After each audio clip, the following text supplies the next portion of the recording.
Hey, Paul Case here. I wanted to start off here making a video of all the tractors I don't own. Okay, I'm not gonna disclose who owns them or anything like that, but here's some tractors that I don't own. That is a H Farmall, been in my family since the 50s, and it is either a 49 or a 50 model. This one is a 170 Alice with the dual loader. It's a diesel. I don't own that tractor. May or may not have combine tires on the back of it.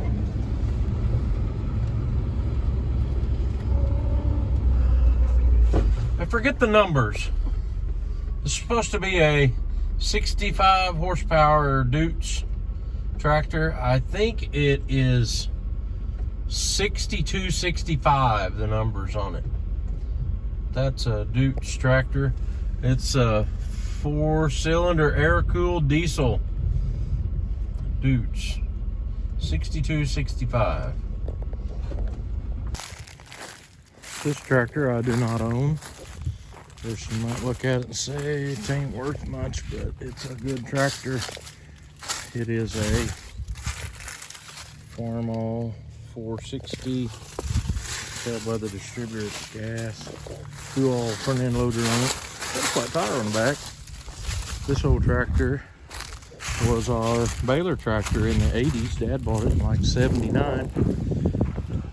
Guess I messed up and told you whose it was. I need to get it out and do some work with it. It had an aftermarket front end on it. We put a front end loader on it in 85 or 6, and we went to having a lot of trouble with front end braking. But we don't have any trouble with that and braking. And those 20-inch tires on the front of it, walk over stuff. It worked really good in the woods like that. High lift loader. And another tractor I don't own. It's a 970 Case Agri King.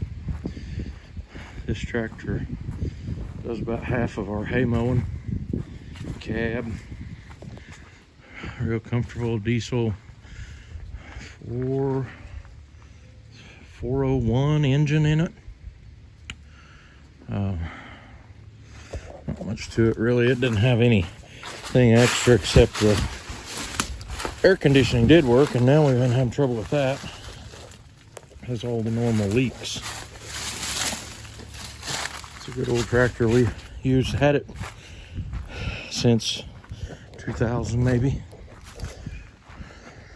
Same muffler on it that it had when we got it. So yeah. And then we've got this tractor that I don't own, and it's a lawnmower. Not really. It's a International 140. And my dad bought this from a neighbor of ours. And I studied and done a lot of studying about 140s, trying to figure out if this one was something special. And they say if they have a diamond-shaped front axle, it's something sought after. Well, this one's got it, but this one's a lawnmower. 140 gas, got a 6-foot belly mower on it.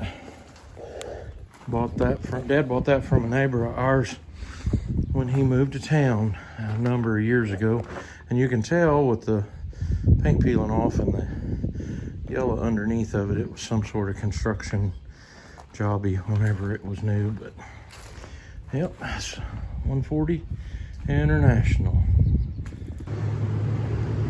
This is a Farmall 400. It has a McCormick, I think it's a 33 loader on it. These had a circle on them.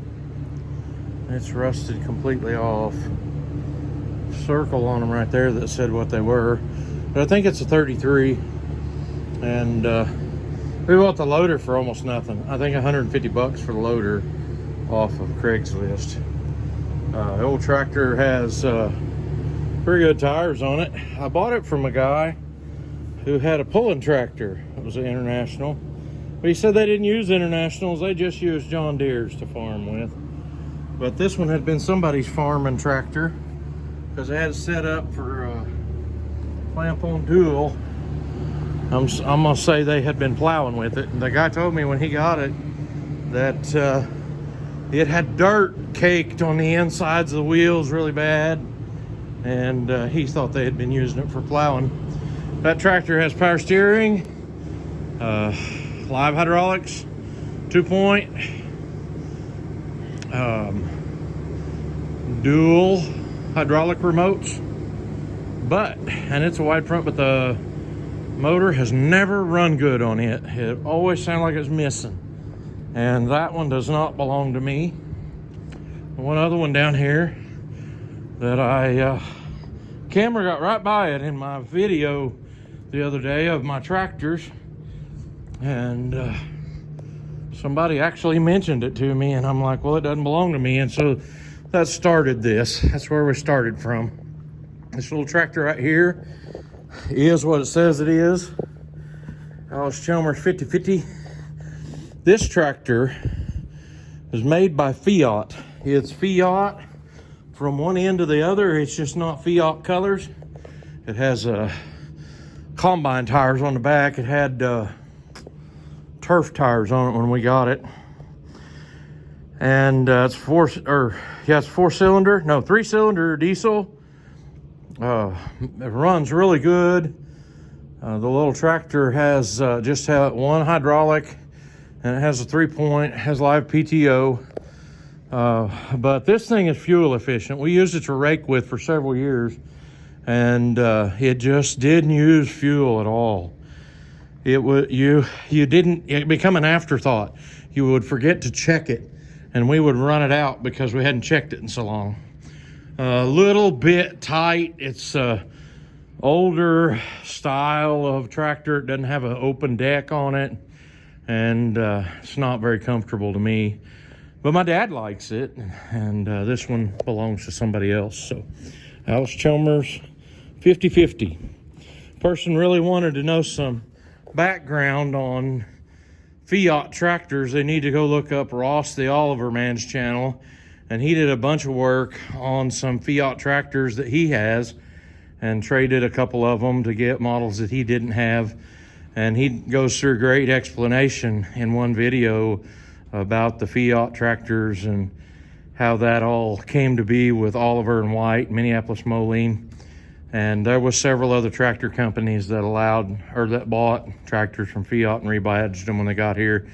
They almost all had the same hood, but they'd have a different grill. And you can see that's the same kind of a grill like a 70-40 or 70-60 might have. And it's not like what the Olivers had, or the White, or the Moline for that matter. They were different at one time. So there are models of these that are older that you can find. I worked on a Heston tractor here a while back, and a lot of things that's on this one is the same on that Heston tractor because it was Fiat from one end to the other. Made in Italy. It's a dandy little tractor. More tractors that are not mine. This tractor right here is an H Farmall that I do not own. You can see it has good paint, has really good tires. It's been sitting here quite some time because it has a problem in the rear end. I was gonna have to change the whole rear end on the thing. Now here's something they've done to this one. Anybody that knows about H Farmalls knows you check the oil with those two deals on the side of the oil pan. And they have put a dipstick in this one. And I don't know whether the engine could be a combine engine or what, or somebody just drilled a hole and put a dipstick there because it's easier.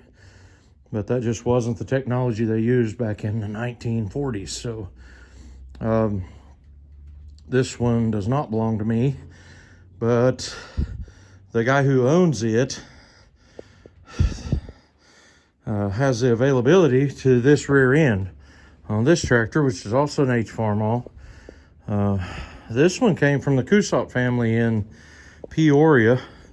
When I was pastoring down there, they sold me this, and I went and got it. No, that ain't how it worked either.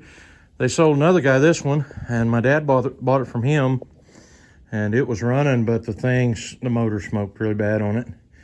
And we used it to rake with some, but you had to put almost as much oil in the motor as what you had to put gas in it. There's two H Farmalls that I do not own, and here is the final tractor. This tractor is a WD Alice. You can see it has a 3-point. You can also see it looks like it has a flat tire, but it doesn't just have one. It has two. Oh, that one's up. For some reason, it stayed up when the weight of the tractor's not on it. Really good tires on it. This tractor was I thought it was the first, but it wasn't. It was the second tractor that my mom and dad ever owned. And they bought this tractor. And I remember stories that Dad had rolled it completely over on its top when he was bush hogging once on his place. There's a hill back there, and he ran over a big rock on the uphill side. And he got off from it and wasn't hurt at all. But it ruined the steering wheel and that little throttle bracket up there pretty bad. And he found another throttle bracket, but he couldn't find a steering wheel, so he made that little small wheel, which worked real fine because this one has power steering.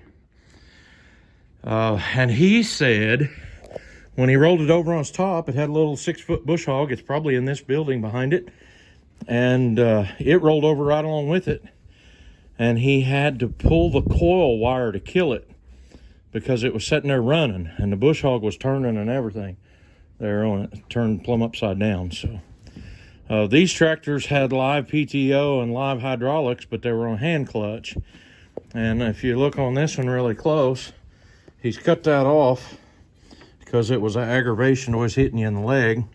And he welded an extension onto the lever that it turns, and it's hooked to that, which goes over there, and it has 2 foot clutches. And so the outside foot clutch would have been to stop the wheels, and the inside foot clutch would have been to stop the wheels. Or the outside one would stop everything, and the inside one would just stop the wheels from turning. We used this tractor a lot when we was custom haying. Mom loved to rake with this tractor, and so it got on the rakes for a long, long time. When they first started out, though, this tractor would pull the square baler previous to when they bought the 460, and it also would run a sickle mower. And this one was real good with a mounted sickle mower on it. It would make you really happy because you could cut a really good square corner with it. Pull up to it, you slow down, stop if you needed to because it had live power, and keep the sickle mower going. Narrow front end allowed you to cut the wheels all the way over. Stomp the right brake, it would turn right around on a dime and start all over and make you a nice square corner with it. We also use this one a lot in the chicken houses when we was growing chickens to disc up our litter and smooth it out and get all the cake broke up. In the summertime, you could break the cake up and get it to dry out to where they were okay with you not hauling it out. And so we used that to do that. And I actually caught this tractor on fire. If you'll notice, the paint's burned off the middle of the hood. You would also see, if it don't have so much dust, you can't see it, around that gas tank filler, the solder is melted up around it, bubbled up. And what happened was, you can see it's got the little pipe in it now for an exhaust. That's what we had to do when we was going to use it in the buildings. Had put that pipe in there in order to be able to get all the way over here at the edge, because you can see these are real short, only about 6 foot right at the edge underneath the truss. And you wanted to disc wall to wall when you were doing it, so and put that little pipe in there. Well, we were using it to rake with too, and I had come by here and disced my chicken houses up, and then went to rake, and I'd pull that pipe out and throw it on the ground out here in front of the buildings and put the muffler back in it. And I got about 2.5 miles down Gum Road, or almost 3 miles down Gum Road, and I started smelling smoke, and then all at once, everything's under the hood is on fire. And it has grease and stuff on the engine, and it had picked up a lot of dry dust and feathers from being in the chicken houses, and all that had caught on fire. And it actually quit me between 2 houses. I thought, well, I'm already too far past that one to be able to go back there to get water.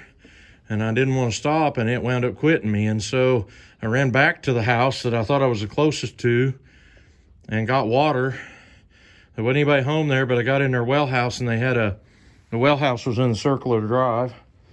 And I got a bucket that had holes in the bottom of it and a liquid detergent jug and filled them up with water real quick and ran to my tractor.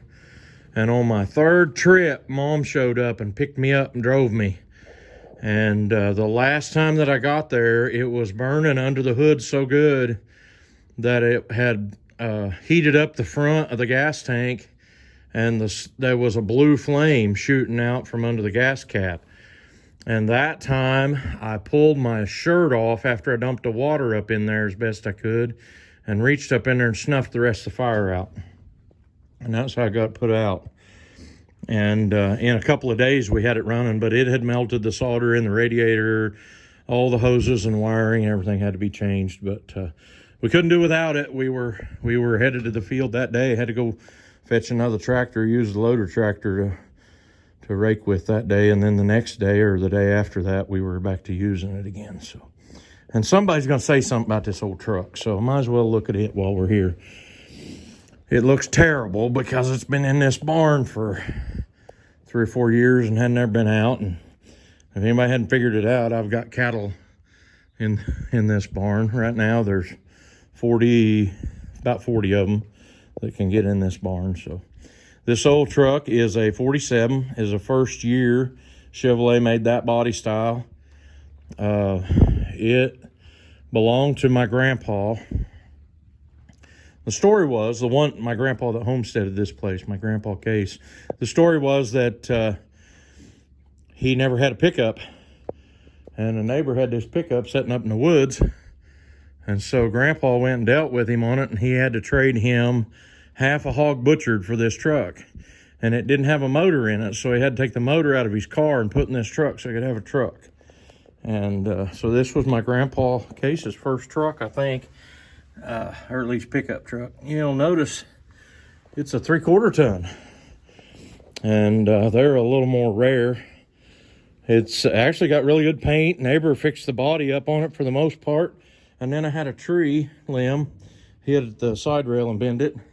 I wouldn't let him fix the tailgate up because Dad said the tailgate was the brake as long as his dad ever had it, and so that was how he knew to stop. We updated the motor. It's got a newer Chevy 6-cylinder in it and 4-speed. Had to inbreed a drive shaft for them, and it has run really good. But I haven't used it in several years. Anybody that has one of them could be real proud of it. But if it's on an original running gear, they won't compete with what's out there today, or even what was out there 40 years ago, as far as being drivability and stuff. They're much more difficult to drive. Don't have power steering, doesn't have power brakes.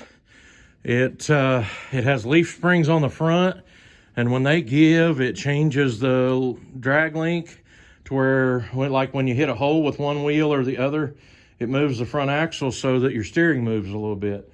And so if your steering's really tight, it's still really loose. But anyway, that's my old 47 pickup. It's kind of telling.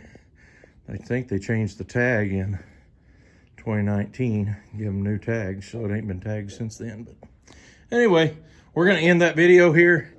Hey, this has been looking at a lot of other people's iron, and most of it I have access to, and I actually have left one off on purpose, and we're going to do a video about it, and not very long. Actually, I left 2 off. I'm standing right next to one that I do own here that we didn't get on the previous video. So we'll preview those in an upcoming video. I know this has got kind of long, and I thank you for watching all the way to the end. And y'all take care and have a good one. We'll see you on the next one.